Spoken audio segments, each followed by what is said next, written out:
انتہا ہوتی ہے سال کی قربانی پر، اور پھر آغاز بھی ہوتا ہے قربانی پر۔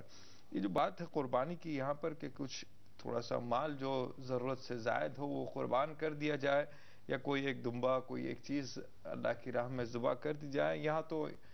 دوسری مثال جو کہ سارے کائنات میں نہیں ملتی کہ حضرت حسین علیہ السلام کی جو قربانی ہے وہ اپنی زندگیوں کو قربان کر دیے ہیں۔ تو اتنا بڑا فرق کہ ہم اس تاریخ سے اس تاریخ میں آج ٹھہرے ہیں تو بہت زیادہ فرق آتا ہے۔ جی تو اللہ تبارک و تعالیٰ نے اپنے کلام مجید میں فرمایا، ہم چوتھا پارہ شروع کرتے ہیں تو پہلے ہی اس کے اندر ہمیں ہدایات دی گئی ہے، لن تنالوا البر حتی تنفقوا مما تحبون،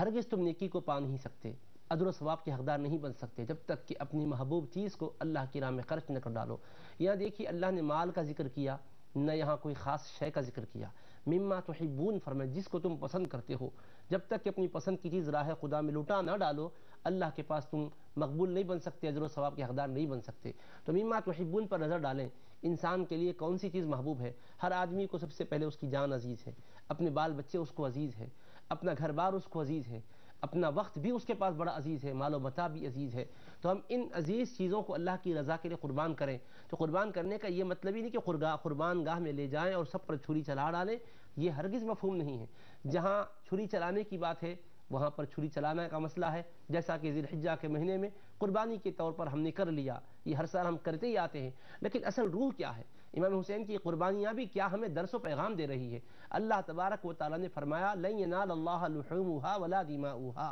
اللہ کی بارگاہ میں یہ قربانیوں میں سے جو جانوروں کو ذبح کرتے ہیں نہ تو اس کا خون پہنچتا ہے نہ گوشت پہنچتا ہے، خون بہہ جاتا ہے، گوشت استعمال میں آ جاتا ہے۔ پھر پہنچنے والی چیز کیا ہے؟ کیا چیز اللہ کو بھاتی ہے؟ کون سی شے اللہ کو پسند آتی ہے؟ رب ذوالجلال فرماتا ہے وَلَٰكِن يَنَالُهُ التَّقْوَىٰ مِنكُمْ، تمہارے دل میں خشیت ربانی جو ہے، خدا کا خوف ہے، اللہ تبارک و تعالیٰ کا جو ڈر ہے، پرہیزگاری کا جو جذبہ ہے، یہ اللہ کو پسند آتا ہے۔ تو اللہ تبارک و تعالیٰ اپنے بندے کو بھیجا اس دنیا میں، کارگاہ حیات میں ہم آئے ہیں، یہاں امتحان رکھا، فرمایا وَنَبْلُوكُمْ بِالشَّرِّ وَالْخَيْرِ فِتْنَةً، شر اور خیر دو طرح سے بھی ہم تمہارا امتحان لیتے ہیں، اور فرمایا وَلَنَبْلُوَنَّكُمْ بِشَيْءٍ مِّنَ الْخَوْفِ وَالْجُوعِ وَنَقْصٍ مِّنَ الْأَمْوَالِ وَالْأَنفُسِ وَالثَّمَرَاتِ، ہم امتحان لیتے ہیں، آزماتے ہیں، کبھی تم کو بھوکا رکھ کر، تم پر خوف طاری کر کے، مالوں میں کمی کر کے، جانوں پر مصیبت ڈال کر، پھلوں کے نقصان کے ذریعے سے، جگر پاروں پر کوئی آزمائش ڈال کر اللہ پاک امتحان لیتا ہے، اور فرماتا ہے بشری الصابرین، میرے محبوب خوشخبری ان لوگوں کو دے دیں جو صابر ہیں۔ صابر کا کیا مطلب ہے؟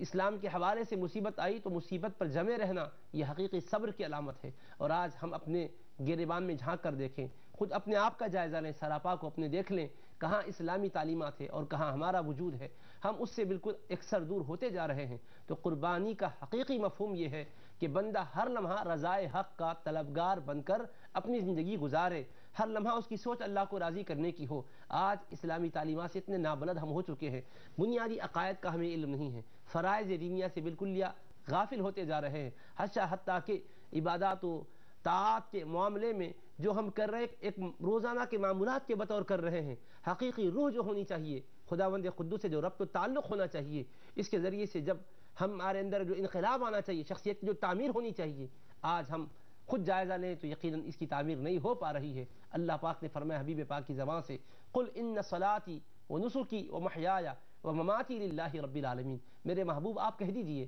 بے شک میری نماز، میری قربانی، میری عبادت اور میرا دنیا میں رہنا، دنیا سے جانا سب اللہ کے لیے۔ اللہ کے لیے جب ہے تو مصیبت آ گئی تو ہم شکوہ ہرگز نہ کریں۔ آج ہمارے پاس شکوے شکایتیں بہت زیادہ ہوتے ہیں، کسی طرح کی تکلیف ہوتی ہے تو بے صبری کا مظاہرہ ہوتا ہے، شریعت ہی سے ہم دور ہونے کی کوشش کرتے ہیں، اللہ کے احکام پر ہم اعتراض کی زبان کھولتے رہتے ہیں، حالانکہ ہمیں غور کرنا چاہیے، جیسا بزرگوں نے کہا ہے یہ کیا اس کا کم کرم ہے، ہزاروں گناہوں کے باوجود ہم اس کی زمین پر چل رہے ہیں۔ اللہ کی یہ بھی تو بڑی مہربانی ہے، ہمیں صحت مند بنایا ہے، اللہ کی کتنی کتنی نوازشات ہے، ان نوازشات سے استفادہ کرتے ہوئے اپنی نوقے نسل کی بھی ہم صحیح جہت سے، صحیح نہج سے تربیت کریں، تعلیم دیں، خود بھی سیکھیں، ان کو سکھائیں۔ ایک مخصوص دور کے لیے نہیں ہے، اسلام چند دنوں کا مذہب نہیں ہے، چند گھنٹوں کا مذہب نہیں ہے، کچھ رسوم ہے ادا کر لو اس کے بعد تم آزاد ہو، جو چاہے کر لو، نہیں۔ اللہ تبارک و تعالی ہمیں ہر لمحہ اپنی بارگاہ میں جھکے رہنے کی تعلیم دیتا ہے۔ دیکھو قربانی کا کتنا سچا جذبہ، حضرت خلیل اللہ علیہ السلام کو ایک منظر دکھایا تھا اللہ نے کہ اپنے بیٹے کو ذبح کر رہے ہیں، حکم بھی نہیں تھا، آرڈر بھی نہیں تھا، صرف ایک منظر تھا، لیکن خلیل اللہ علیہ السلام نے اس منظر کی تعمیل کے لیے اپنے صاحبزادے کو لے کر پہنچے مینا کی وادی میں، اور جب قصہ آپ نے ان سے کہہ سنایا تو انہوں نے یہ نہیں پوچھا کہ ابا جان کیا باضابطہ جبریل کے ذریعے سے میسج آیا ہے، آپ کو ڈائریکٹ اللہ کا حکم آیا ہے؟ یہ تو خواب کا منظر ہے، نہیں کہا۔ قرآن کہتے ہیں فَلَمَّا أَسْلَمَا، حضرت ابراہیم بھی جھک گئے، حضرت اسماعیل بھی جھک گئے، اپنی جبینیں خم کر دیے۔ وَتَلَّهُ لِلْجَبِينِ، جب کہیں اللہ کی بارگاہ سے اعلان آتا ہے وَنَادَيْنَاهُ أَن يَا إِبْرَاهِيمُ قَدْ صَدَّقْتَ الرُّؤْيَا إِنَّا كَذَلِكَ نَجْزِي الْمُحْسِنِينَ، بندہ قربانی کے سچے جذبے کے ساتھ اللہ کی بارگاہ میں سب کچھ قربان کر کے رب کی رضا کا طالب بنتا ہے تو کیوں کہ رب کرم نہیں کرتا؟ آپ دیکھیے وہ قربانی نے کتنا ہماری زندگیوں میں انقلاب پیدا کرنے والا درس دیا۔ حضرت حاجرہ ہماری بھی مائیں اور بہنیں ہیں، حضرت حاجرہ بھی ہے۔ آج ہماری ماؤں کو صبح میں اپنے بچوں کو نماز سے اٹھانا بار ہوتا ہے، یہ سمجھتی ہے کہ بچہ رات میں زیادہ دیر تک جاگا ہے، تھوڑا پیارے کو آرام کرنے دو۔ آپ اس دنیا کے ظاہری آرام کی خاطر آپ اس کی نماز کے فوت ہونے کو قبول کر رہے ہیں، لیکن حقیقی چین تو اس کو وہاں ملے گا جبکہ اس کی جبین خدا کی بارگاہ میں جھکے گی، جبکہ اس کا ماتھا اللہ کی بارگاہ میں ٹکے گا۔ حضرت حاجرہ کا بھی جگر تھا، اللہ نے ماں ان کو بھی بنایا تھا، مگر بیٹے کے قربانی کی بات آتی ہے تو بے دریغ قربان کرنے کے لیے پیش کرتی ہے۔ شیطان آ کر رکاوٹ ڈالتا ہے، وسوسہ ڈالتا ہے تو کہتی ہے وہ ایک جان کیا، خدا اگر اسماعیل جیسے ہزاروں بیٹے بھی مجھے دے گا تو اس کے نام پر میں قربان کر دوں گی۔ تو یہ جذبہ قربانی جو ہمارے اندر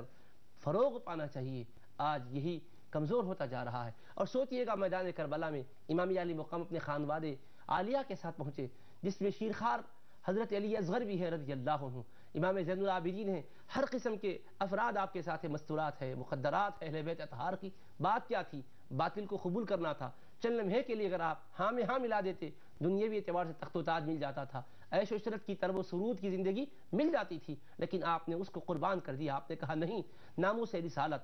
قانون رسول پاک علیہ السلام کے خلاف باطل کو قبول نہیں کیا جا سکتا۔ آج وہی قربانی کا صدقہ ہے کہ مسلمان بے سر و ساماں ہیں، کہیں بھی دنیا کے اندر آپ جائزہ لو، چاہے فلسطین ہو، دنیا کے کسی ملک میں بھی ہو، باطل کے مقابل مسلمان جو اٹھ کھڑے ہیں، یہ قربانیوں کا صدقہ ہے۔ اگر وہ قربانیاں نہیں ہوتی تو یہ بھی ہمارے اندر جذبہ نہ ہوتا۔ آج اس ماحول کے اندر، پورا آشوب دور کے اندر، اسلام سے دوری کے باوجود مسلمان سب کچھ اپنے خلاف سننا گوارا کرے گا، لیکن پیغمبر اسلام کے خلاف نہیں سن سکتا، قرآن کے خلاف نہیں سن سکتا، خدا کی توحید کے خلاف نہیں سن سکتا۔ یہ جذبہ بھی دراصل اسی قربانیوں کی برکتوں کا، اسی قربانیوں کا ثمرہ اور نتیجہ ہے۔ بہرحال اسی جذبے کو ہمیں فروغ دینا ہے تاکہ ہم اللہ اس کے رسول علیہ السلام کے احکام کے مطابق زندگی گزار کر یہاں بھی چین سے رہ سکیں، محشر میں بھی سرخروئی حاصل کر سکیں۔